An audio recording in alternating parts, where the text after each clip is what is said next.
आज मोनू भाई का बर्थडे है तो केले वाले खिलाएंगे बंदरों को, और फिर नीचे आने के बाद गौशाला में चारा भी डालेंगे। चलते देखो। हाँ केले आ गए, केले, ये चने भी आ गए भाई। तो आज मोनू भाई का है बर्थडे। Thank you.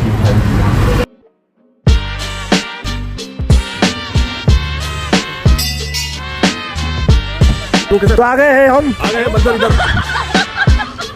दिख रहा है आपको?